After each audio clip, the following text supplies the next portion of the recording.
एक मिलियनेयर पहली बार फेरारी चलाता है और तुरंत उसे पता चलता है कि कुछ गलत है।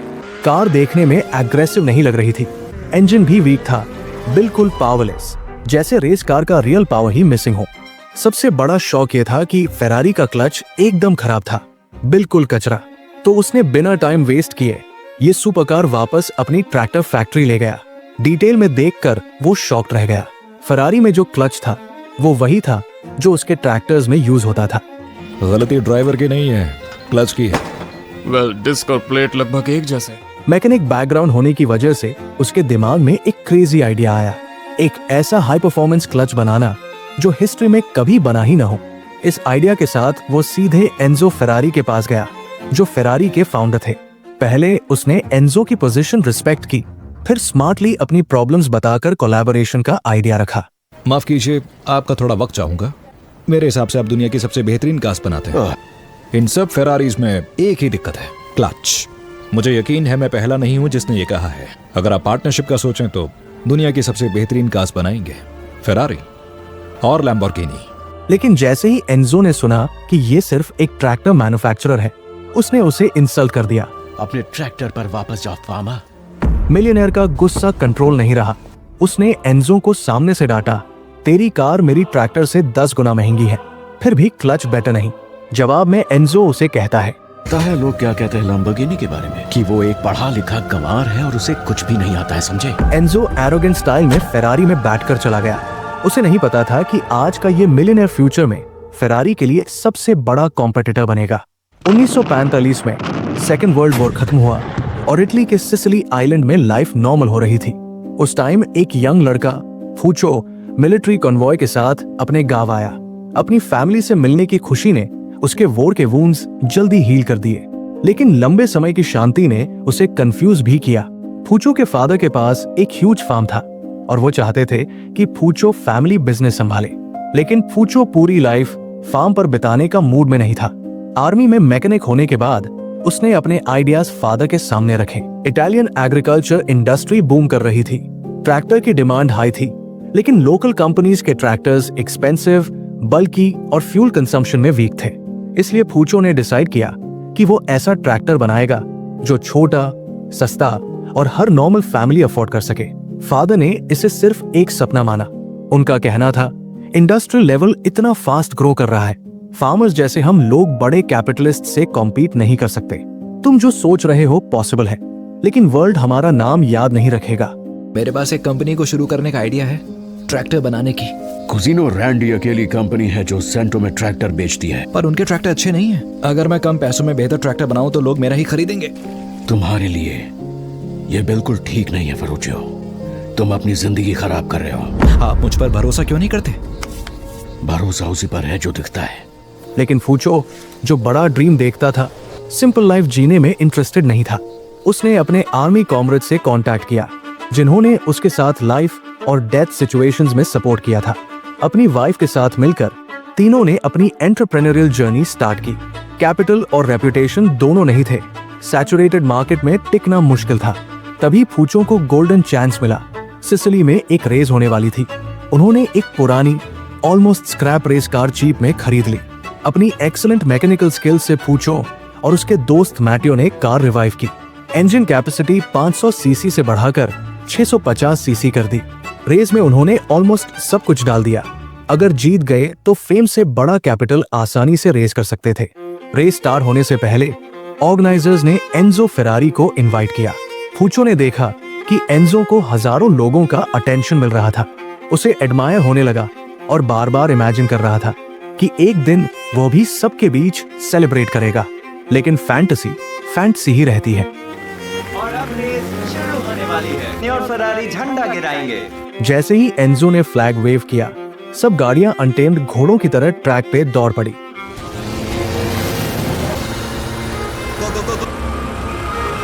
उन्हें आगे मत निकलने दो। फूचो और मैटियो की मॉडिफाइड कार अपने पावरफुल इंजन की वजह से जल्दी लीड में आ गई, लेकिन जैसे जैसे ट्रैक पे शार्प टर्न्स बढ़े, उनका लीड धीरे धीरे कम होने लगा। एक कॉर्नर पे पीछे आ रही मर्सिडीज ने उन्हें ओवरटेक कर लिया। बात और खराब तब हुई जब फूचो और मैटियो में आर्ग्यूमेंट हो गया और कार ट्रैक से बाहर निकल गई। गो, गो। और बाहर निकलने दो।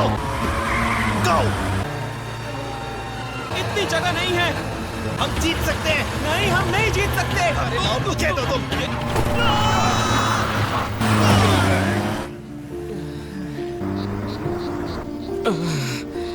इस एक्सीडेंट ने सिर्फ उनकी रेस खत्म नहीं की, बल्कि उनका सपना भी तोड़ दिया, क्योंकि इस रेस की तैयारी में उन्होंने अपनी सारी सेविंग्स लगा दी थी। राइवल को आगे बढ़ते देख उनके चेहरे पर सिर्फ हेल्पलेसनेस और गुस्सा था। फेलियर की रियलिटी ने फूचो का कॉन्फिडेंस तोड़ दिया। जो सोचता था कि हर मुश्किल आसानी से हैंडल कर लेगा, वो अब वीक महसूस करने लगा। उसके सपने और बिलीव्स धीरे धीरे वेग और दूर लगने लगे। लेकिन खुशकिस्मती से फूचो अकेला नहीं था। उसकी वाइफ हमेशा उसके साथ थी। उसने कभी कंप्लेन नहीं की, बल्कि हमेशा फूचो को मोटिवेट किया। उसी समय उसने खुशखबरी दी, फूचो जल्दी ही फादर बनने वाला था। तुम्हारी वजन घटाने वाली मशीन का क्या हुआ? युद्ध में सब महिलाएं पतली हो गई हैं। शायद मुझे एक चाहिए हो 8 या 9 महीने बाद। सच में? नहीं, मजाक कर रही हूँ। मेरे ख्याल से उसका नाम मतेयो रखना चाहिए। ये न्यूज सुनकर फूचो में फिर से हिम्मत आ गई। उसने अपना मन मजबूत किया और हैवी रेन में फादर के फार्म गया। लेकिन शर्म के मारे बात कैसे शुरू करे समझ नहीं आ रहा था। फादर ने उसकी हालत समझ ली। हमेशा कहते थे कि वो सपोर्ट नहीं करेंगे, लेकिन अंदर से सॉफ्ट थे। उन्होंने अपना वॉलेट निकाला और बेटे को दे दिया। फूचो बोला, मेरे पास एक आइडिया है, थोड़ा डिफिकल्ट जरूर है पर पॉसिबल है। इस बार मैं पक्का सक्सेसफुल होगा। फादर ने डायरेक्टली अफेक्ट नहीं हुए, लेकिन जब उन्होंने फूचो की आंखों में डिटर्मिनेशन देखा, उन्होंने अपनी एक प्रेशियस जमीन का पीस उसके नाम कर दिया। मेरे पास ज्यादा नहीं है, लेकिन जो है वो दे दूंगा। पापा ये काफी नहीं है, एक आइडिया है, थोड़ा मुश्किल होगा। मुझे पूरा यकीन है कि काम करेगा वो।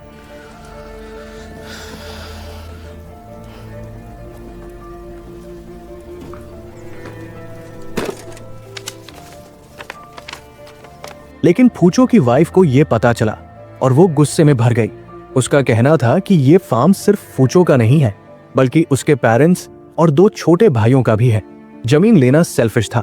उसने फूचो से कहा कि डॉक्यूमेंट्स वापस कर दे। वो तुम्हारी भाइयों का है, वो उनकी जमीन है। तुमने खुद कहा था वो उनकी जमीन है और कोई रास्ता निकालना होगा। ये खुदगर्जी है। उन्होंने मुझे दिए क्योंकि मुझ पर भरोसा है। नहीं, उन्हें तुम पर तरस आया था। वापस करो। वो वापस लेंगे ही नहीं। तो तुम खुद बैंक जाकर इसे उनके अकाउंट में जमा करवाओ। फूचो जानता था कि फादर अपना डिसीजन इजीली चेंज नहीं करेंगे। वाइफ के फर्म एटीट्यूड ने उसे कॉम्प्रोमाइज करने पे मजबूर किया। लेकिन अगले दिन जब वो बैंक गया, उसने अपना डिसीजन बदल दिया। एक अकाउंट खुलवाना था मेरे नाम से, फेरुचो लैम्बोर्गिनी। जमीन अपने नाम ट्रांसफर करवाई और उसे कोलैटरल बनाकर बैंक से पहला स्टार्टअप कैपिटल बोरो किया। इस कैपिटल से फूचो और मैटियो ने अपनी फैक्ट्री शुरू की। दिन रात रिसर्च करके उन्होंने फर्स्ट डिजाइन बनाया। ट्रेडिशनल इंजन्स की परफॉर्मेंस और मार्केट डिमांड एनालाइज करके उन्होंने अपग्रेडेड इंजन क्रिएट किया। ये नया इंजन मार्केट के नॉर्मल इंजन से छोटा था, लेकिन ड्राइव सिस्टम ज्यादा पावरफुल था। ज्यादा पावर का मतलब ज्यादा फ्यूल कंजम्पशन। इसे सॉल्व करने के लिए फूचो ने इनोवेटिव आइडिया निकाला। इंजन के लिए 2 फ्यूल टैंक्स डिजाइन किए। एक टैंक में पेट्रोल था, दूसरा सस्ता क्रूड ऑयल। इंजन स्टार्ट होता तो पहले पेट्रोल यूज होता। जैसे एग्जॉस्ट पाइप का टेम्परेचर बढ़ता, क्रूड ऑयल टैंक में कॉपर कॉइल हीट हो जाती और क्रूड ऑयल फ्यूल के तौर पर काम करने लगती। हाई टेम्परेचर से क्रूड ऑयल वेपराइज होकर कार्बोरेटर में चला जाता। पेट्रोल टैंक फ्यूल सप्लाई बंद कर देता।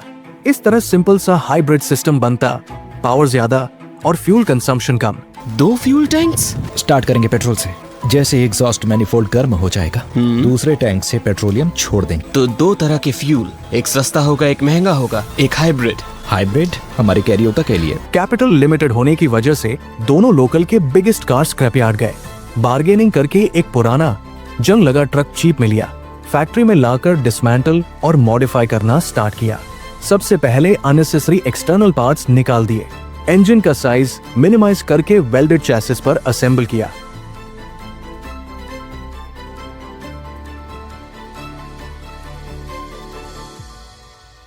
कई महीनों की मेहनत के बाद एक ब्रांड न्यू ट्रैक्टर रेडी हुआ। बॉडी पर नई पेंट की लेयर लगाई। अब बारी थी ट्रैक्टर का नाम रखने की, और यही सबसे बड़ा पजल बन गया। इसी बीच उनके दोस्त मैटियो ने एक लड़की को देखा और लव में पड़ गया, लेकिन शाय होने की वजह से बात नहीं कर पाया।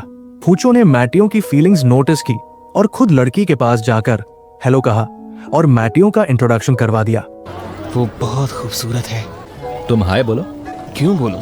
क्योंकि वो तुम्हें पसंद है। शायद उसे मैं पसंद नहीं। ठीक है। कहाँ जा रहे हो? फेरुचो। अनीता। अनीता, ये है मेरा दोस्त मटाओ।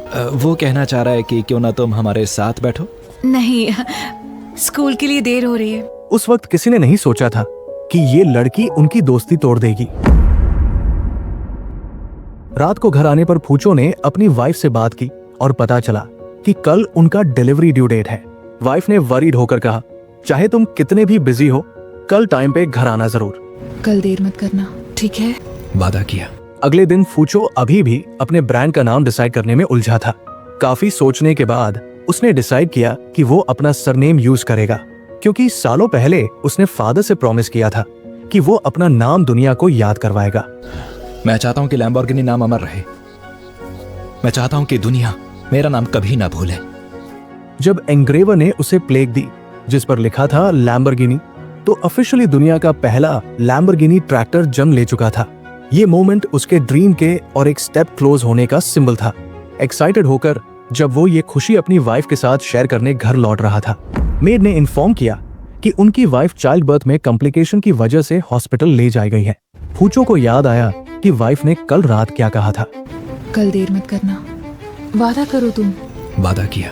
प्लेक उसके हाथ से गिर गया और वो भागते हुए हॉस्पिटल गया, लेकिन वो एक कदम लेट था। वाइफ एक्सेसिव ब्लड लॉस की वजह से चल बसी।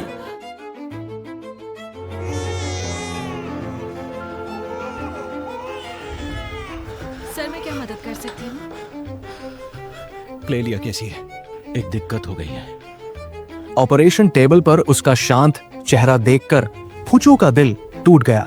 पेन कंट्रोल न कर पाने के कारण वो फैक्ट्री गया और हैमर उठाकर अपना सारा गुस्सा और दर्द निकालने लगा। जब वो ट्रैक्टर तोड़ने ही वाला था, तभी पुरानी यादें फ्लैश हुई। ये ट्रैक्टर उसकी मेहनत का रिजल्ट था और फैमिली और वाइफ की उम्मीदों का सिंबल भी। वो रुक गया, हैमर हाथ से गिरा और धीरे धीरे इमोशंस पर कंट्रोल पाया। उसे रियलाइजेशन हुआ कि लैम्बोर्गिनी अब सिर्फ उसका ड्रीम नहीं, बल्कि उसकी वाइफ की लाइफ का कॉन्टिन्यूएशन है। अगली सुबह फूचो बैंक गया और लैम्बोर्गिनी डिजाइन दिखाया। उसने मैनेजर से कहा, अगर मैं एक ट्रैक्टर बनाऊं जो साइज में आधा हो लेकिन मार्केट के ट्रैक्टर से डबल ड्यूरेबल हो, तो क्या आप 1000 ट्रैक्टर्स के लिए इन्वेस्ट करेंगे? अगर मैं आधे साइज का ट्रैक्टर बनाऊं जो 2 गुना ताकतवर हो, तो क्या तुम्हारा बैंक ऐसे हजारों ट्रैक्टरों में निवेश करेगा? क्या तुमने ऐसा ट्रैक्टर बना लिया? फूचो की डिटर्मिनेशन देखकर बैंक मैनेजर ने इन्वेस्ट करने का डिसीजन लिया और यहीं से स्टार्ट हुई लैम्बोर्गिनी की लेजेंडरी जर्नी। बहुत अच्छा लगा। सक्सेस ने उसकी लाइफ बदल दी। नाम, पैसा और स्टेटस सब आया, लेकिन फूचो के दिल का खालीपन अब भी था। अपने बच्चे को सोते हुए देखकर उसने डिसाइड किया कि उसे एक कंप्लीट फैमिली देगा। लेकिन एक दिन जब वो शराब के नशे में था, उसकी यादें फिर से वाइफ की तरफ चली गई। तभी अनीता, वही लड़की जिसे मैटियो सीक्रेटली पसंद करता था, अचानक फूचो के आर्म्स में गिर गई। ये सीन खुद मैटियो ने देख लिया। उस दिन के बाद दोनों भाइयों जैसी दोस्ती में दरार आ गई। बिट्रेल बर्दाश्त न कर पाने की वजह से मैटियो ने कंपनी में अपने 25% स्टेक ले लिया और फूचो से अलग हो गया। तुम्हें शर्म नहीं आती फेरुचियो? मैं जानता था तुम हमेशा से ही ऐसे थे। माफ करना, पर वो तुम्हारी कभी नहीं होती। मैंने उसे तुमसे नहीं छीना, वो तुम्हारी थी ही नहीं। मुझे कंपनी का 25% चाहिए। फूचो के लिए ये बहुत दर्दनाक था, लेकिन लाइफ ऐसी ही होती है। अगर पोजेस करना है तो लेट गो करने का करेज भी चाहिए। समय तेजी से बीता और 20 साल गुजर गए। अब फूचो के चेहरे पर पहले जैसी इनोसेंस नहीं थी। वो एक सक्सेसफुल एंटरप्रेन्योर बन चुका था और लैम्बोर्गिनी इटली की एक ट्रैक्टर कंपनी बन चुकी थी। इस बीच फूचो ने अनीता से शादी कर ली और नई फैमिली बनाई। सक्सेस के बाद धीरे धीरे उसका दिल रेसिंग कार्स की तरफ खींचने लगा। उसका फेवरेट ब्रांड इटली का फेरारी था। उसने एक साथ 7 फेरारी कार्स खरीदी। धीरे धीरे उसने नोटिस किया कि हर फेरारी का क्लच फॉल्टी था। वर्कशॉप में जाकर चेक किया तो शॉक हुआ। इन सुपर एक्सपेंसिव कार्स में वही क्लच यूज हो रहा था जो उसके ट्रैक्टर्स में लगता था। डिसीव्ड फील करके फूचो सीधे एंजो फेरारी के पास गया, क्लच की प्रॉब्लम बताने और इम्प्रूव करने का सजेशन देने। लेकिन एंजो ने इग्नोर किया और उसे गाली देकर गावला गवार कह दिया। ये इंसल्ट फूचो के लिए एम्बैरसमेंट नहीं था, बल्कि उसके गुस्से को आग लगा दी। उसने डिसाइड किया कि वो फेरारी से भी पावरफुल रेस कार बनाएगा, और जैसे ही आइडिया आया उसने एक्शन लेना शुरू कर दिया। फूचो ने इंडस्ट्री के 3 टॉप डिजाइनर्स हायर किए, फेरारी से जोटो, मैसेराटी से डेलारा और अल्फा रोमियो से फ्रैंको। इतनी टॉप क्लास टीम के साथ उसने अपना विजन बताया। एक सुपर कार डिजाइन करनी है जिसमें 3.5 लीटर्स V12 इंजन हो। लेकिन जैसे ही डिजाइनर्स ने डिजाइन देखा, सबने अपोज कर दिया। उस टाइम ऐसा नॉन ट्रेडिशनल डिजाइन किसी को पसंद नहीं आता था। इतना बड़ा इंजन तो फिजिक्स को भी चैलेंज कर रहा था। ये है मेरा आइडिया। वक्त कितना लगेगा? ये हो ही नहीं सकता। तुम बताओ कितना वक्त? वो सही कह रहे हैं, ये नहीं हो सकता। तुम क्या कहते हो? मैं कार डिजाइन तभी कर पाऊंगा जब मुझे उसकी जानकारी हो। ये तो रही जानकारी, ये रही। फरूचो प्लीज, ये V12 टूरिंग कार 5 गियर वाला ट्रांसमिशन, इतना सब कुछ 3.5 लीटर इंजन में नहीं आएगा। 4 लीटर बहुत भारी हो जाएगा। हमें पावर भी चाहिए और स्पीड भी। ये आदमी तो सारे नियमों को चुनौती दे रहा है। लेकिन फूचो स्टबर्न था। उसने किसी को एक्सप्लेन करने का चांस ही नहीं दिया। उसकी डिमांड थी 6 महीने में जेनेवा मोटर शो में मेरी कार रेडी होनी चाहिए। टीम कंफ्यूज और फ्रस्ट्रेटेड हो गई। 6 महीने में नई रेस कार बनाना ऑलमोस्ट इम्पॉसिबल था। लैम्बोर्गिनी 350 GT को रेसिंग कार जितना तेज होना पड़ेगा। या तो तुम सच में कार बनाना चाहते हो या सिर्फ सपना देख तुम्हारे सपनों के लिए भी। अगर हम कास्ट आयरन की जगह एल्यूमिनियम इंजन बनाए तो इतनी गर्मी नहीं झेल पाएगा। तो कुछ हिस्से कास्ट आयरन ही रहने देते हैं। काम करेगा या नहीं? लेकिन ट्राई तो कर सकते हैं। एक चैसी बनानी पड़ेगी डबल कैमशाफ्ट वाले इंजन के लिए। गुड। मुझे लगता है हम कर सकते हैं। सिर्फ 18 महीने हैं। नहीं 6 महीने। तुम 6 महीने में जिनेवा जाओगे? जिनीवा में लोग अगली फेरारी ढूंढ रहे होंगे और उन्हें मिलेगी लैम्बोर्गिनी 350 GT। ऐसी कार जो दुनिया ने अब तक ना देखी हो। कुछ भी इम्पॉसिबल नहीं जब तक हम हार ना जाएं। हम सपना पूरा करेंगे। फूचो ने जर्मनी से हाई परफॉर्मेंस पार्ट्स इंपोर्ट करने में कोई एक्सपेंस पे नहीं किया। नहीं 2 हफ्ते नहीं, मुझे डिफरेंशियल 1 हफ्ते में चाहिए, समझे? लेकिन प्रॉब्लम्स खत्म नहीं हो रही थी। सबसे पहले उसकी वाइफ उसे सपोर्ट नहीं कर रही थी। ट्रैक्टर्स और रेस कार्स दोनों अलग वर्ल्ड्स थे। ऊपर से फाइनेंशियल क्राइसिस और फ्यूल प्राइस का डर था। अनीता रिस्क समझ रही थी, पर फूचो को रोक नहीं पाई। अगर काम नहीं बना तो सब खो बैठेंगे। प्लीज, पता था तुम मना करोगी। तुम्हें मेरी परवाह नहीं। तुम चाहती हो मैं नॉर्मल बन जाऊं? सब मुझे चाहते हैं। कौन है ये सब लोग? मेरे वर्कर्स। वो इसलिए क्योंकि तुम उन्हें तनख्वाह देते हो। डिजाइनर्स ने 3 महीने बाद कॉन्सेप्ट स्केच बनाया। फूचो ने उसे तुरंत रिजेक्ट कर दिया। एस्थेटिक्स को सूट नहीं करता था। डिजाइनर्स डेमोटिवेटेड हो गए। प्रेशर इतना था कि उन्होंने क्विट करने का सोचा। थोड़ा ज्यादा हो गया। यही तो तुमने मांगा था। ये क्या है? हेडलाइट्स। जैसे ही आप कार स्टार्ट करें, लिड्स ऊपर उठें और लाइट्स बाहर आएं। और ये देखो, इसका बोनट कुछ ज्यादा ही बड़ा है। ये ऐसा लग रहा है जैसे फ्लाउंडर मछली पर मार्शमैलो रखा हो। फ्रैंको। लेकिन फूचो ने टाइमली अपोलोजाइज किया और अपने रियल आइडियाज एक्सप्लेन किए। माफ करना, मैं तुम्हारे लायक नहीं हूँ। तुम्हारा डिजाइन अच्छा नहीं है, लेकिन तुम पसंद हो। तुम चाहते थे कि हम कुछ क्रिएटिव करें फरूचियो। सब बढ़िया है, पर अगले साल करेंगे। ये बैग बहुत ही शार्प है, बहुत ही शार्प। थोड़ा राउंडेड रखो। मुझे कुछ बेहतरीन दो। मेरे पास देने के लिए कुछ नहीं है फरूचियो। क्या हुआ है सर? कुछ ठीक नहीं है। टीम फिर से रेडी हो गई। मैकेनिकल डिजाइन स्टार्ट हुआ तो V12 इंजन साइज की वजह से बड़ी प्रॉब्लम बन गया। इंजन बे छोटा था, कार्बोरेटर्स फिट नहीं हो पा रहे थे। डिजाइनर्स ने सजेस्ट किया कि स्टील पार्ट्स कम करें या नया इंजन डिजाइन करें। मोटर शो के लिए सिर्फ 3 महीने बचे थे। डिजाइनर्स ने कहा प्लान पोस्टपोन कर दो। अच्छी बात यह है कि सारे इनोवेशन काम करेंगे। कार्बोरेटर्स बहुत ही ऊंचे हैं। बिल्कुल सही। हम बोनट बंद नहीं कर पाएंगे। हमारे मेजरमेंट्स बिल्कुल गलत थे। अगर हमें ट्विन चोक कार्बोरेटर रखने हैं तो हमें नया डिजाइन बनाना होगा। लेकिन फूचो ने रिफ्यूज कर दिया। उसके लिए ज्यादा पावर और ज्यादा स्पीड ही लैम्बोर्गिनी बनाने का मेन रीजन था। अगर हम इन्हें हॉरिजॉन्टल कर दें तो? ऐसा हो सकता है, लेकिन इसको करने में वक्त लगेगा फेरुचियो। जिनीवा नहीं पहुंच पाएंगे। क्या बेहतर नहीं होगा कि हम मिस कर जाएं, बजाय इसके कि आधी अधूरी गाड़ी पेश करें? फरारी भी लेटेस्ट कार लॉन्च करने वाला था, तो प्लान बदलना ऑप्शन ही नहीं था। 1 महीने के हार्ड वर्क के बाद फाइनली कार का एक्सटीरियर डिजाइन फूचो के स्टैंडर्ड्स मीट कर गया। इंजन फिट करने के लिए कार्बोरेटर्स को इंजन साइड में शिफ्ट किया और एक्सल 2 इंच वाइडन किया। इंजन का प्रॉब्लम सॉल्व हो गया। अपनी जान डालकर बनाई गई रेस कार को देखकर फूचो के चेहरे पर कई दिनों बाद एक सैटिस्फाइड स्माइल आई। हमारी कार तैयार है। नेक्स्ट स्टेप था सुपरकार का लोगो बनाना, जो फेरारी के अगेंस्ट खड़ा हो सके। फैमिली के साथ आर्ट गैलरी गए। वहां एक पेंटिंग में बुल एग्रेसिव अटैक करता हुआ दिख रहा था। बुल का फियरलेस एटीट्यूड फूचो के आइडियल्स जैसा था। इससे इंस्पिरेशन लेकर उसने शील्ड के अंदर बुल का लोगो डिजाइन किया और इसी तरह लैम्बोर्गिनी का आइकॉनिक लोगो बोर्न हुआ। प्रेस कॉन्फ्रेंस में फूचो ने डिक्लेयर किया कि कुछ ही हफ्तों में जेनेवा मोटर शो में वो ऐसी रेस कार दिखाएगा जो परसेप्शन बदल देगी। इस मार्च जिनीवा मोटर शो में मैं पहली लैम्बोर्गिनी ग्रैंड टूरिस्मो गाड़ी को पेश करने वाला हूं।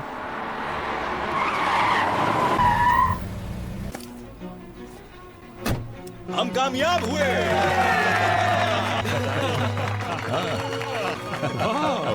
इसका रंग ग्रीन होना चाहिए। ठीक है। एग्जीबिशन का दिन आया। ऑटोमोटिव इंडस्ट्री के बड़े लोग वहां थे। फरारी अपनी लेटेस्ट कार लेकर आया, पर वहां अनयूजुअल साइलेंस थी। लैम्बोर्गिनी का बूथ फुल पैक था। एंजो को एक पेपर भेजा गया। बुल घोड़े पर चढ़ा और रोड कर रहा था। एंजो गुस्से में पागल हो गया। फूचो ने लैम्बोर्गिनी रिवील की। तो पेश है लैम्बोर्गिनी जीटी।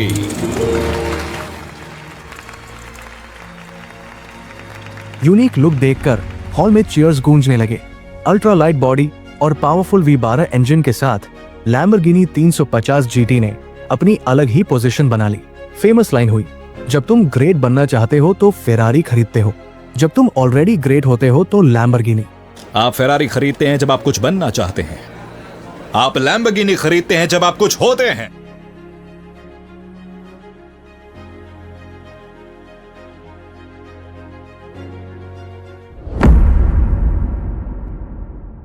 उन्नीस में ऑयल क्राइसिस आया और ऑटोमोबाइल इंडस्ट्री को बड़ा झटका। रेसिंग कार कंपनीज जैसे फेरारी और लैम्बोर्गिनी सब टारगेट बन गई। 7 साल स्ट्रगल के बाद फूचो ने लैम्बोर्गिनी ब्रांड बेच दिया। ये रियल स्टोरी है। मेन कैरेक्टर का नाम फरूचो लैम्बोर्गिनी था, एक आदमी जिसने जीरो से स्टार्ट किया और दुनिया के सबसे बड़े लग्जरी ब्रांड तक पहुंचा। बीच में उसने क्लोज वंस खोए, दोस्त से जुदा हुआ, पर अपने आइडियल्स पे कभी कॉम्प्रोमाइज नहीं किया। 1987 में लैम्बोर्गिनी को जर्मन कंपनी वॉल्क्सवैगन ग्रुप ने बाय किया और ऑडी के अंडर एक सब्सिडरी बना दिया। वॉल्क्सवैगन के सपोर्ट से लैम्बोर्गिनी ने डिजाइन और टेक्नोलॉजी में नए रिकॉर्ड्स सेट किए। आज भी लैम्बोर्गिनी एक अलग इमेज और सुपरकार कल्चर रिप्रेजेंट करता है। फूचो लैम्बोर्गिनी ने कहा था, दुनिया में लग्जरी ब्रांड्स बहुत है, पर मैं हमेशा परफेक्शन परस्यू करता हूँ और मेरा नाम हिस्ट्री में याद रखा जाएगा। और दोस्तों, आज की स्टोरी यही खत्म होती है।